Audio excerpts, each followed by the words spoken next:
Hi, everybody.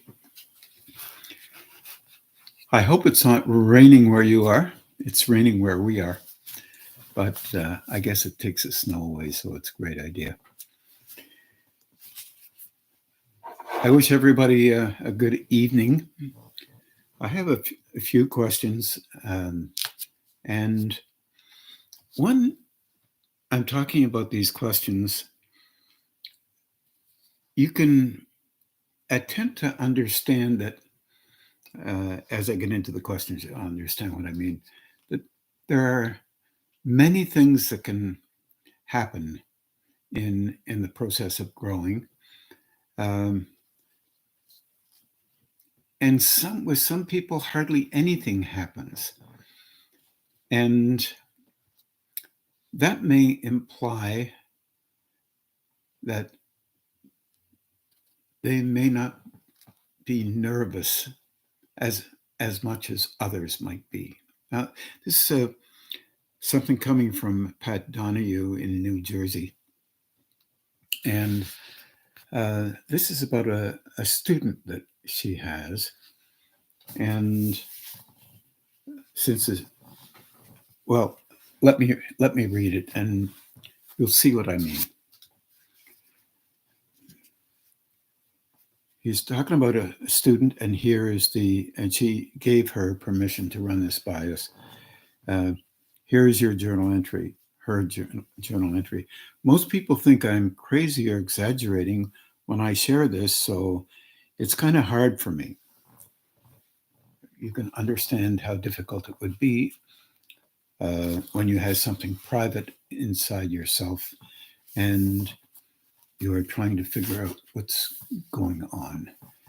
Uh, Most of you, I think, can understand that, whether it be personality or whether it be inner experiences of some kind.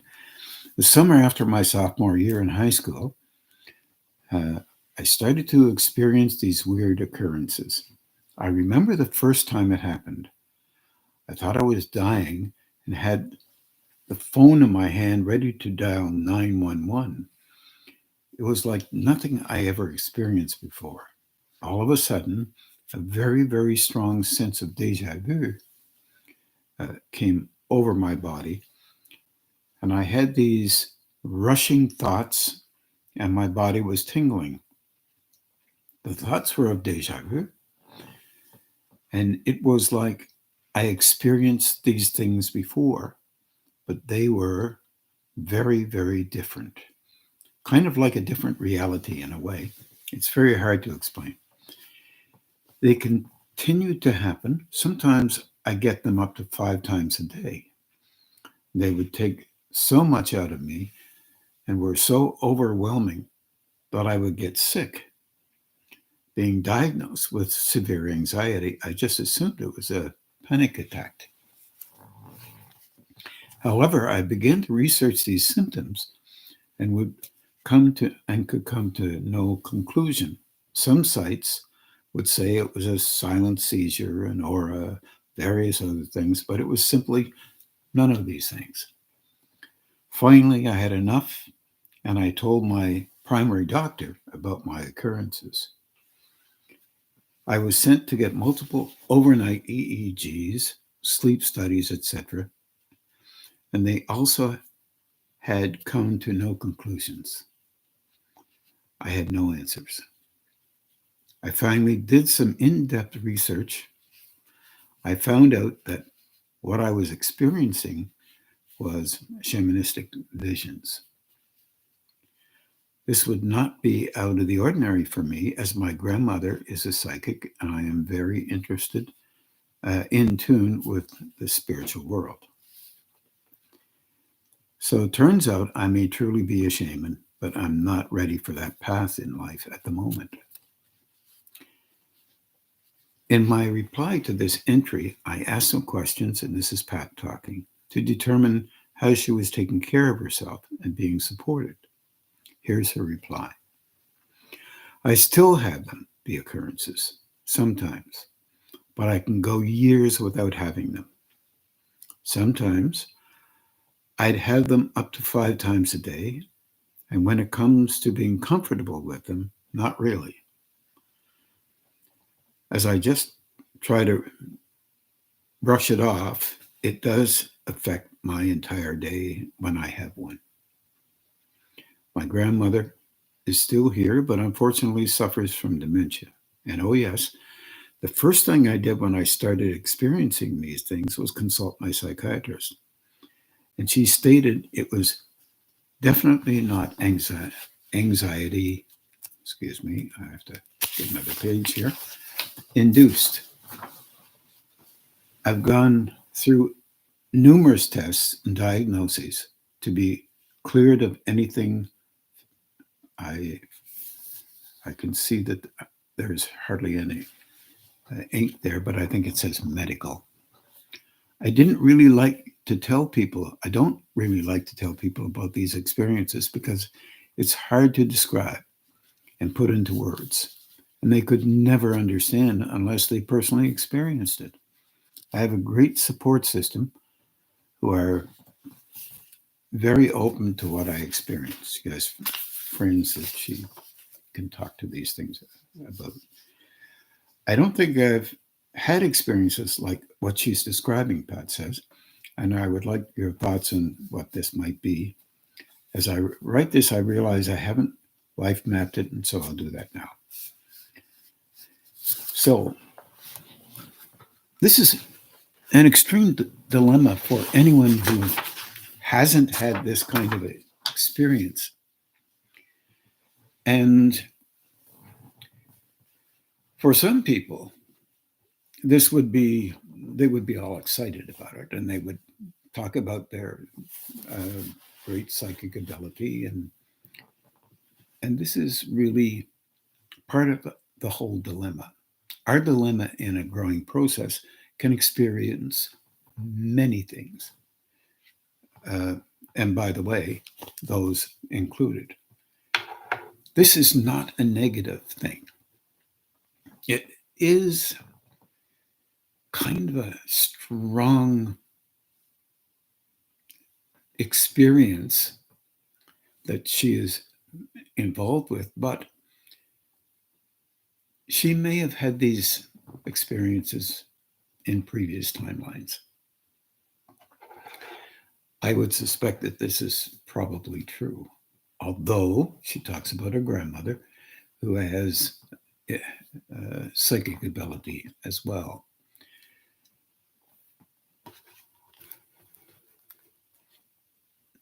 Our dilemma with psychic ability is that it's still highly focused on the individuality, the personal individual. And I have in my experience, let me put it that way, these things are, or seem to be, teaching processes for an individual. Can I handle this? Would this be helpful and appropriate for me? Check out the physical right away.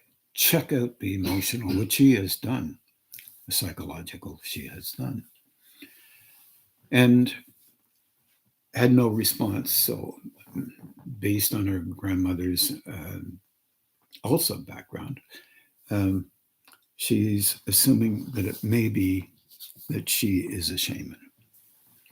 A shaman is a person who can engage with other states,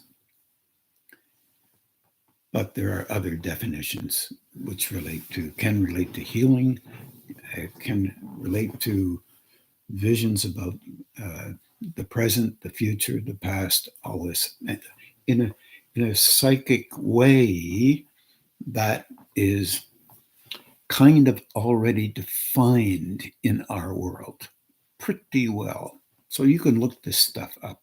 You can look up shamanism, psychic ability, and whatever your particular definitions already in your head relate to. Look them up. Then stop. Sit back. This could also be an entry into, I'm not saying it is, but it could also be an entry into her being able to engage with a higher state and perhaps take her perception focus off of being a mystic or a shaman or an occultist or whatever, however people want to define this, into a place where,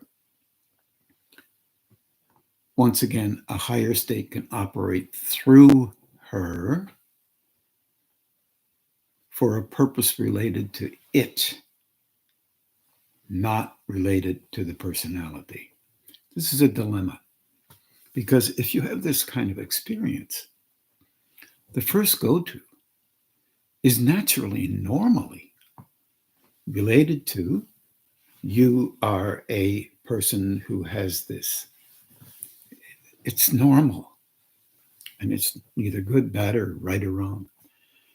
But I would hazard a guess, depending on her age right now, that if her introduction is in her youth, that there may be something else behind it other than what she already understands.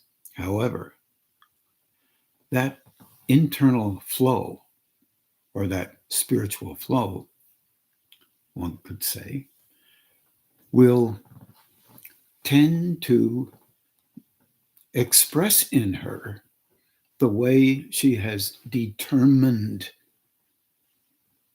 things have to be. And I don't mean that by her determination that she's going to be have the ability to be a shaman. I'm talking about the ability to engage with a higher state. Shamans can engage with a higher state. But they may need to do that in a very specific way related to the nurturing that they have, related to definitions that make some sense to them. In the old traditions, healing was a very important part. Also, being able to, in your mind, move out into territory to find herds of animals so that people could actually eat for the tribe. This is the origins of shamans. Also, helping the tribe to be of, let's say, taken care of in some way. So being able to see the enemies coming at them, being able to engage in ways that would help individuals within the tribal form.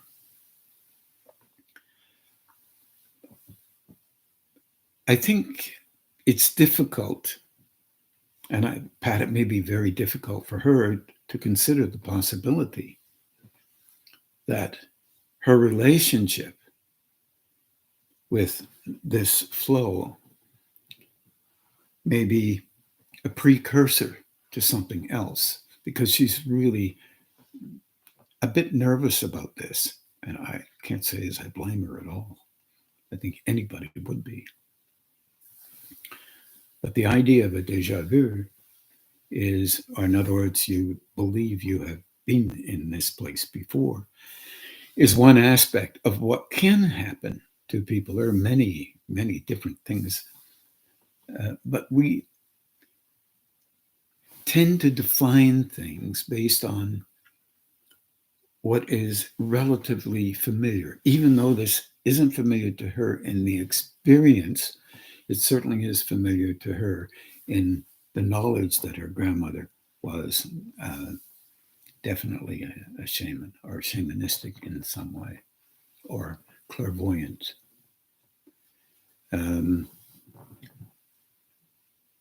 I hope for her that she begins to be more comfortable in this and not attach a definition to a moment when it may occur.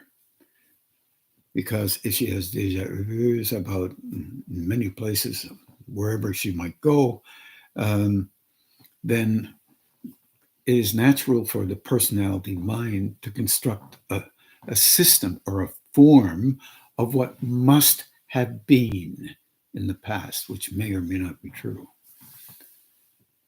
What may be true is, though, that she is being prepared to grow internally.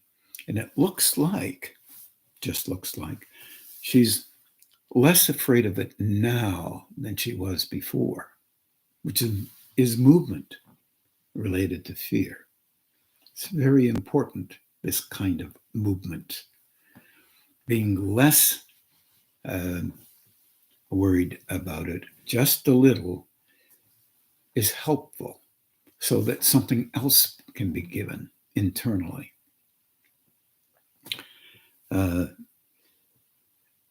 Slow movement is the best kind of thing, because then you take your time in considering what may be going on in another moment.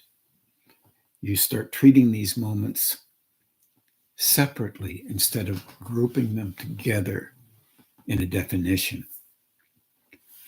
If you do that, then you're practicing the observation of something within and without, so that you can have more confidence in yourself as looking at something that may be occurring and softening down the reflex that is natural in all of us related to being fearful of anything that is different than what would be considered normal within us. That is difficult to put forward in words. I know you're probably writing all this down, Pat. And probably not. But the issue there is I shouldn't say little, experiences, no matter what they are, can be constructed and confined to definitions which hold you in a position. I would not want that for her, personally, or anyone for that matter. Because if you have made up your mind that this is what it is, you can't help but personalize it. And therefore, you're not looking at it as if it's an occurrence and you're wondering what it is you need to learn from. How can this be applied? Is it something I can help out with, learn from, go forward with? I know this occurs sometimes, but you try to live your life still the best you can. Already she has friends that she can talk to about this, or that may value her because of these experiences. I don't see anything wrong with that, except if they hold her in a position. I do see something that might not be helpful in the maintenance or the continuation of her growing. In my opinion, it's wonderful to have these experiences if you have them. And if I'm talking to a whole bunch of people as well, don't get these kinds of experiences, any one that you do get will be relative to you. You may have had these before. You may not have. Maybe they're not necessary for you. Maybe you have the foundational relationship inside yourself. so that these kinds of things wouldn't frighten you. And that may not be true either. Maybe you're in a movement towards having something and other things occur within you that will not make you nervous, because making you nervous won't make any sense or be helpful in your growing. Spiritual development is very complicated and very simple. Complex part of it is how we function individually. We engage with life in a manner that relates to us, and we're quite proud of it in our own way. In other words, if you understand what I'm saying, you're in love with yourself. That's not a negative thing. That's how we function here. And that piece of memorandum, if you pardon the expression, is vital for us so that we can engage with every single day of our lives. Even when we're not feeling up to snuff, where that one comes from. But so when you're dealing with that, you're trying to also understand how these things fit together. They're purposeful.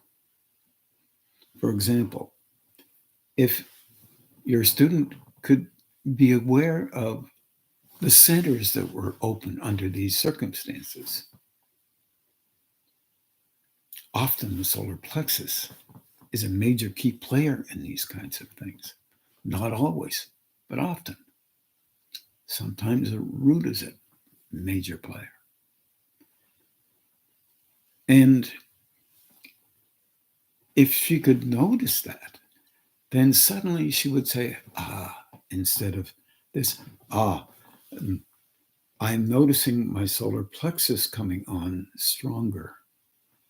I see. So there may be strengthening and broadening of that particular center so that some of the other ones that I have, and she has already opened something above the diaphragm.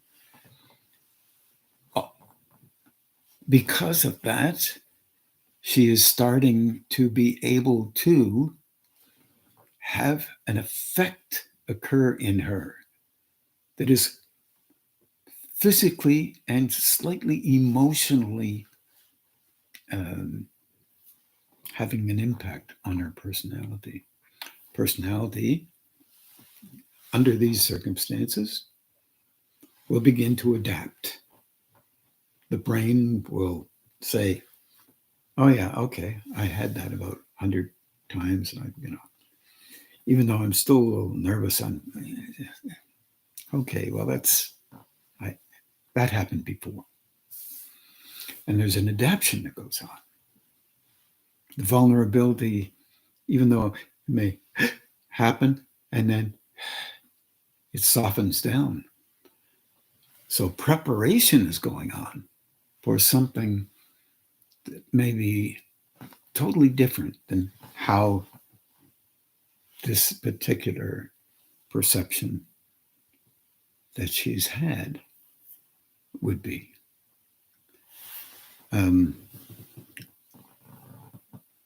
I've known many people that were really pretty able clairvoyants who lost their clairvoyance, but they didn't lose anything. They were prepared in this lifetime to understand something much broader than the idea of the personality being of great value because it was different. And they went on to understand a deeper relationship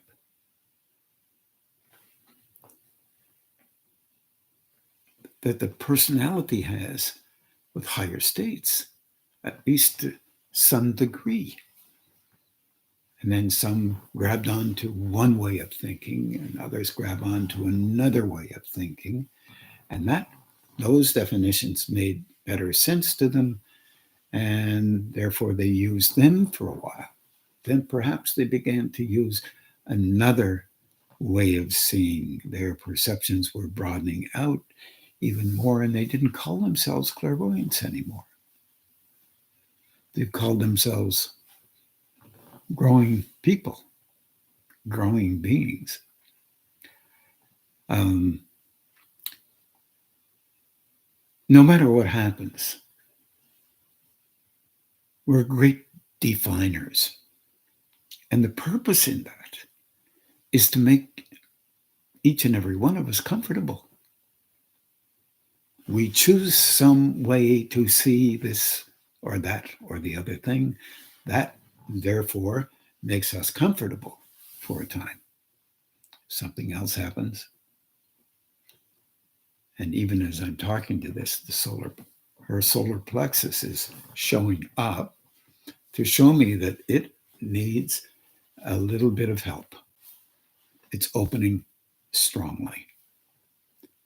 You could teach her, Pat, the banana skin orientation. Remember? 10 banana skins.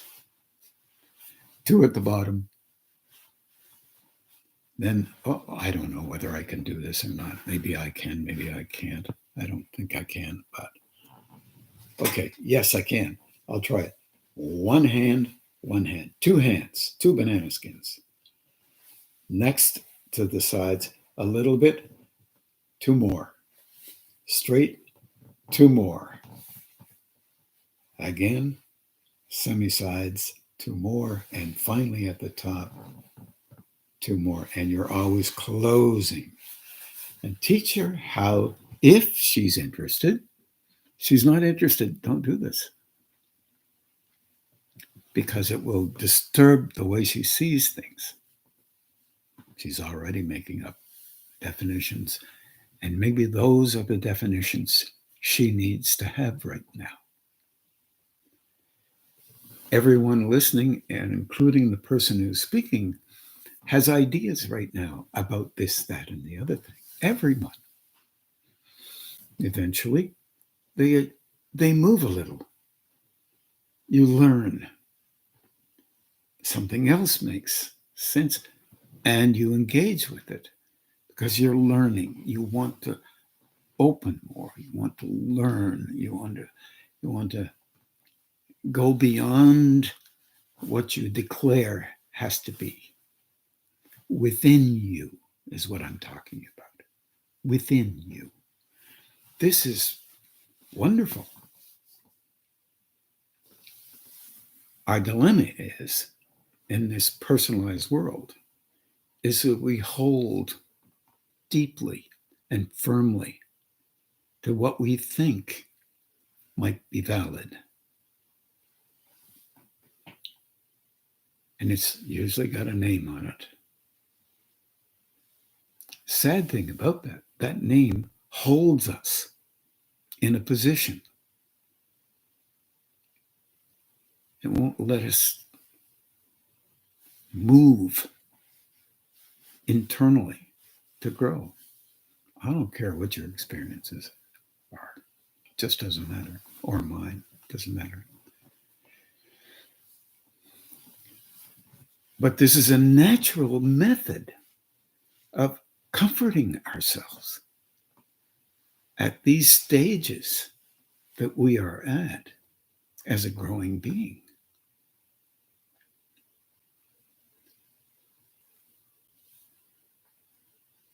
There's a sense of value in that. And that has to be like that, because that's where we tend to be currently. There'll be all kinds of people who say, no, it's like this and like this. No. But it's natural to say it's like this and like this and like this. She is a very fortunate person But the trail that she is on is a trail, a path away,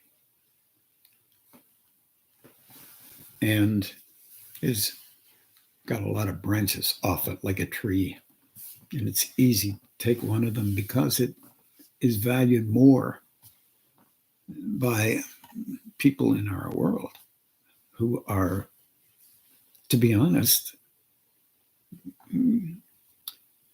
not really understanding what's going on deep down. But they're doing exactly what is necessary in them to comfort them. So there's no negation in it. By the way, whatever your interaction, whoever is out there with higher states, whatever it is, whether it's intellectual, whether it's highly charged emotional, physically, whether it's the ability to make up your mind about this and that, and then your ability to defend stuff. All of that stuff is each individual growing in them. There's 8 billion of them. Could be plus by now. Don't let it confuse you. In fact, they're trying to do what you're trying to do. Make sense of something.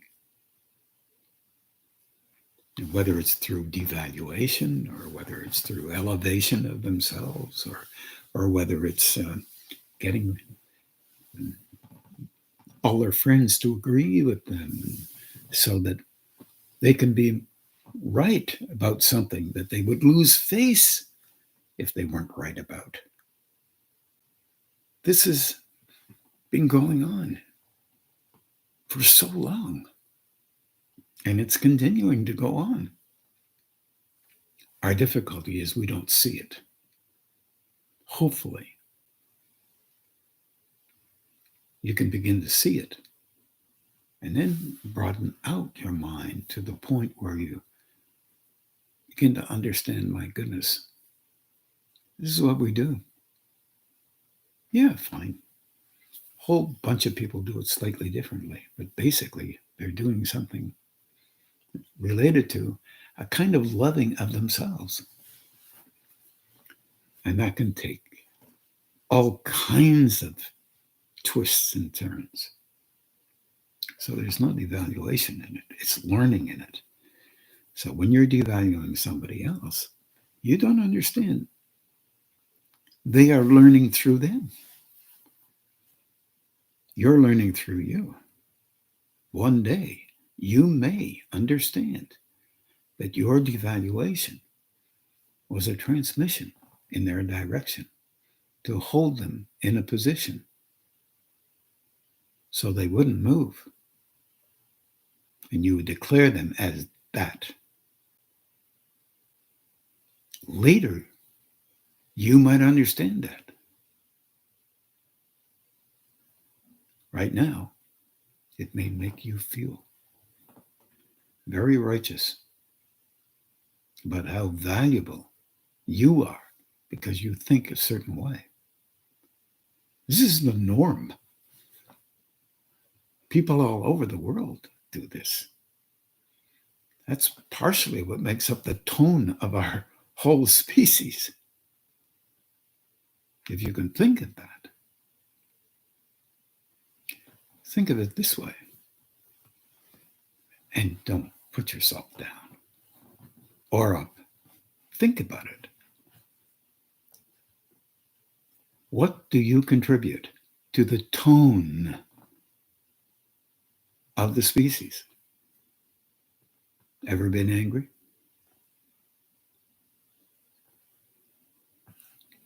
Ever been really caring? Hear people who say they're caring all the time. you are to yourself. And you can't see when you're not, perhaps, or don't want to, or can't. It's not part of something that you can handle yet. We all have various tones in life that we contribute to the species, the underlying species tones. Someone does something we don't like. There's a lot of that goes on. First thing you do, you come up with an evaluation. It's really of you, of them. They should not be like that. That is terrible. You're angry with them. So you are contributing to the anger of this world.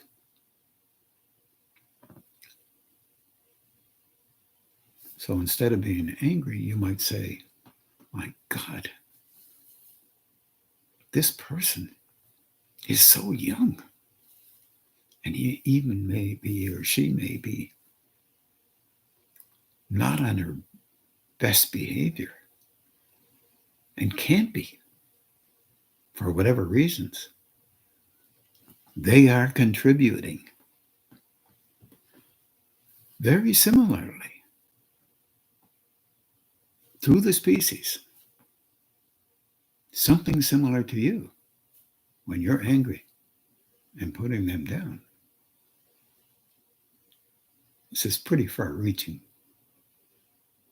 A little bit more difficult to make sense of than when you just reflexively, automatically come up with a response that has to be true because it's from you. This is normal. Look around you. Everyone does the same thing.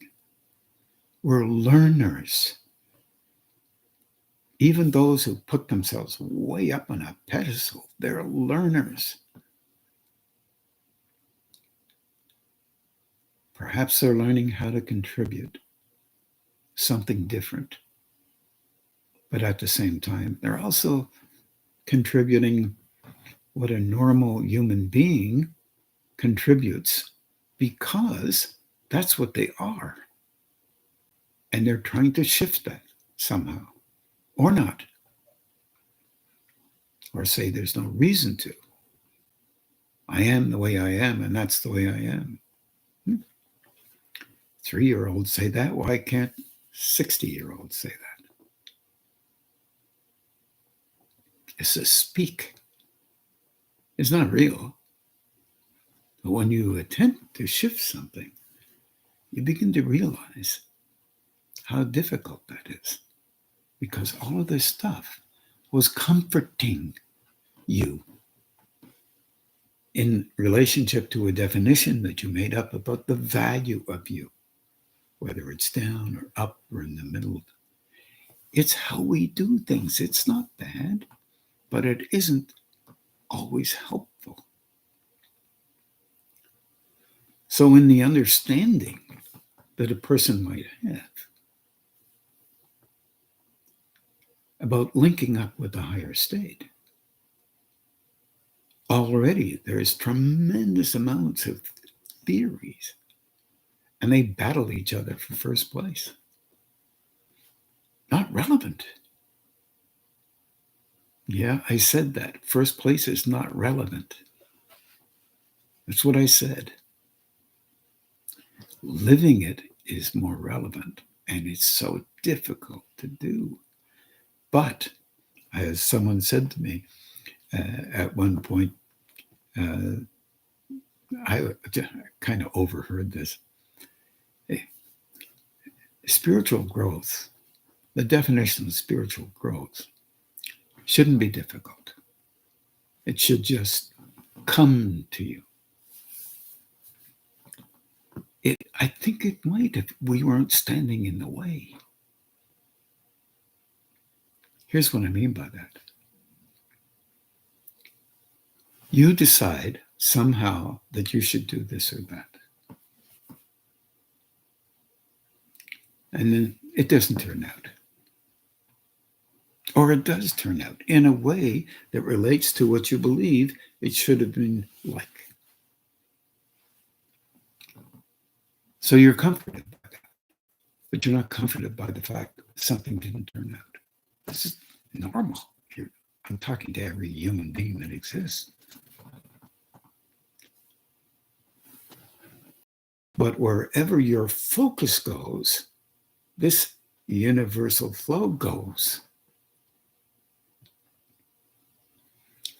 So you want to be like that? Okay, let's see how that works out. Well, I don't want to really be like that. Well, let's see how. What else would you like to be like? I would like to be like that. Sounds weird.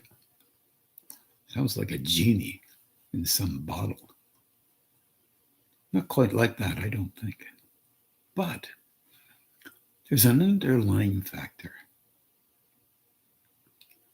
It's there to help you to begin to be aware of it, so you can engage with it in such a way that you begin to understand broader how life is than how you have already defined it. And we all have begun to define this business called life from the time of our birth. Some lucked out, had different families than others. Yeah. What's our tendency? Beat up the family. It's an option. And it comforts maybe some, but it doesn't help. When you're beating up, that's what your focus is on. So it comes in stronger. Many of us have had some of this happen in our lives. And we know, if we put our minds to it, that it may be true. The more we're intense, the more intensity occurs within us. The more our intention to be intense with respect to a version of what should be real, the more intensity comes into us. The more defensive we become, the more reactive we become, because it's like an exercise. We're exercising our intense value about anything. These are things that nobody likes to hear. I don't blame them. I don't like to hear them. I'm a human being. Why should I bother listening to something like that? Because it's real. So learning how to smile and not beat yourself up by engaging with others in that manner is very helpful. There's distortions in all of this, to be honest. Our dilemma with honesty is it doesn't always comfort us.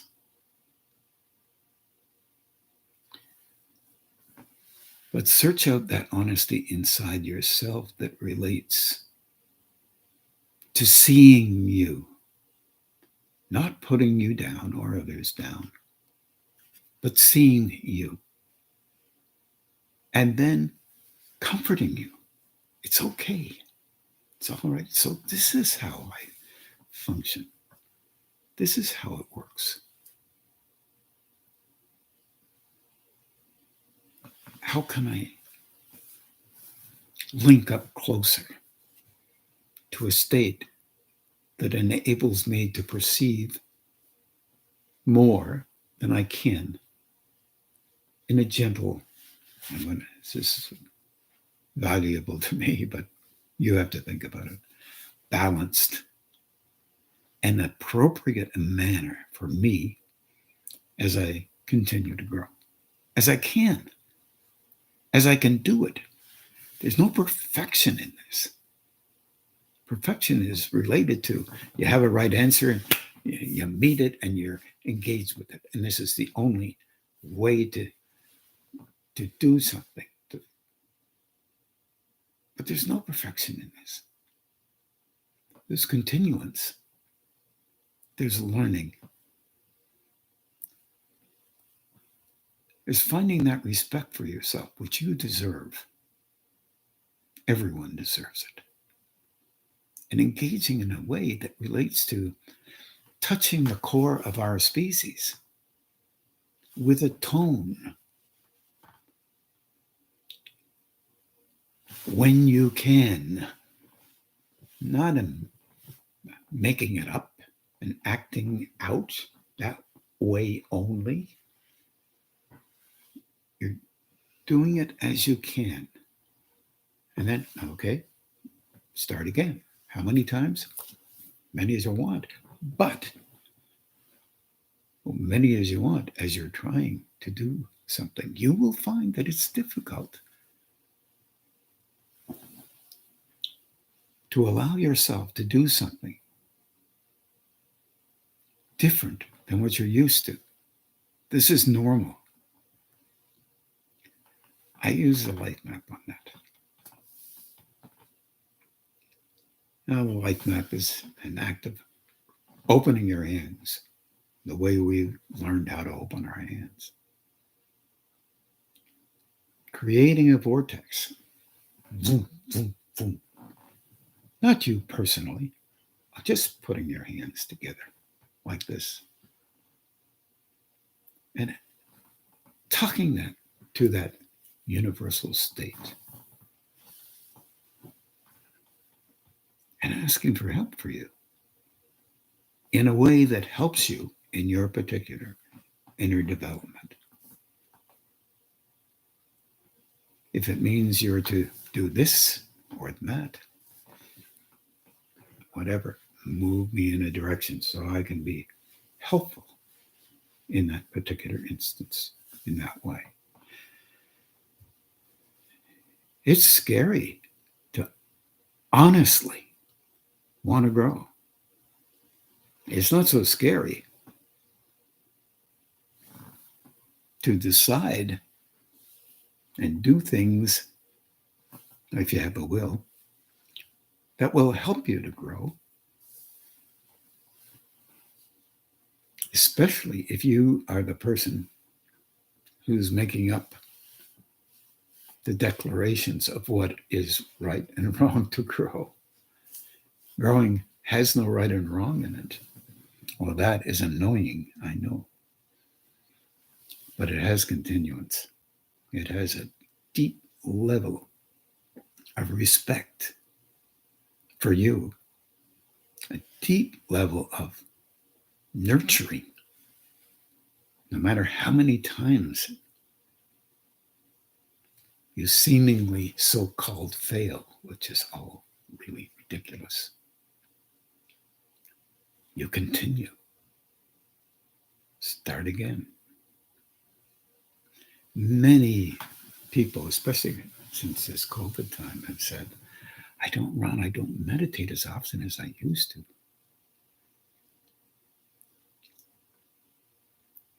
Normal. You want to meditate? Then start. Yeah, but I can't meditate for an hour. I don't have any. Try 10 minutes. Try 15. Try 20.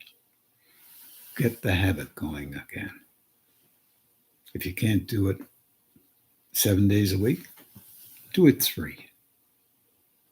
But you're the one who's reminding yourself to do it 3. Do it.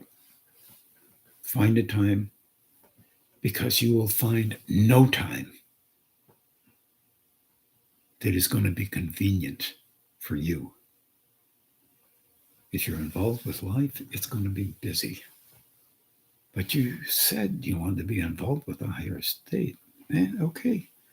Meditation is a method of quietening down the personalities, do rights and do goods and do this and do that, and it validates you.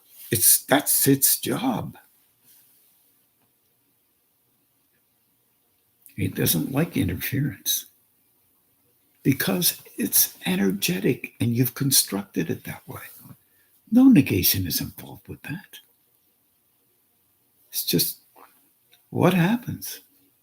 Your day becomes full. Ugh, I didn't meditate today. Oh, well, I'll do it tomorrow. Then if you really mean that, look at your calendar. Put a time down there. If you get busy or too hungry, or you haven't had a cup of coffee or tea or whatever it may be, bring the coffee and the tea and sit it beside you. Meditate for your 15 or 20 minutes. Yeah, but I'm not really meditating, Ron, the way I should be. You don't have a clue how you should be, but you have an idea about how it's supposed to be. So does everybody else. Nothing special about that.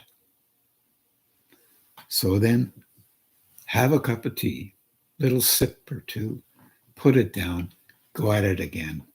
Take an extra 10 minutes or so and just let go. Letting go, as conscious as you can, helps you inside. And that's your personality state, the conscious and the unconscious and where they meet. And the declarations that you hold in them. And what you can allow yourself to do. And what you don't want to do. And how you don't want to do something if somebody tells you to do it. Because that is natural as well. You learned that when you were a little kid. And then you cultivate it to the point where you could be on your own. And then you probably found out that it wasn't always friendly, but often was friendly. So we're dealing with stuff there that relates directly to interaction with that higher state. Because if you're alive, you're interacting with that higher state internally in such a manner that whatever you focus on, it exudes energy so you can use it to engage with that focus. Even the reflexes. And those lower systems, they're really helpful.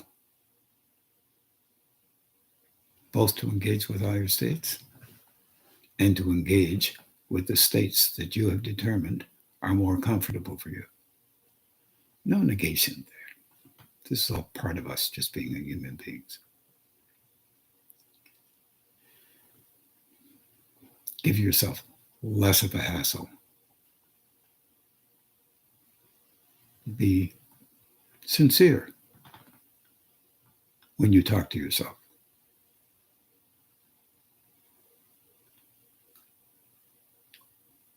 More sincere than when you speak to others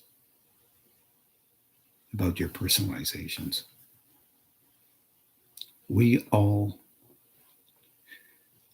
We're communal beings. Social. And we enjoy engaging with others.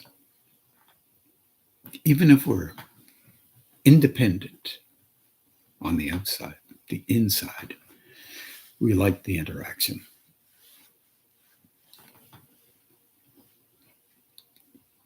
I wish you well in all of your growing. And we're just going to meditate now. And I know this is a very difficult one. Don't blame Pat for this one or her student. The truth of the matter is, it reminds me of a question that Gene Irving sent in. Thanks, Gene. Was related to tones. And I thought I could blend the two of them together. And I hope it made some sense to some people. Please take care of yourself.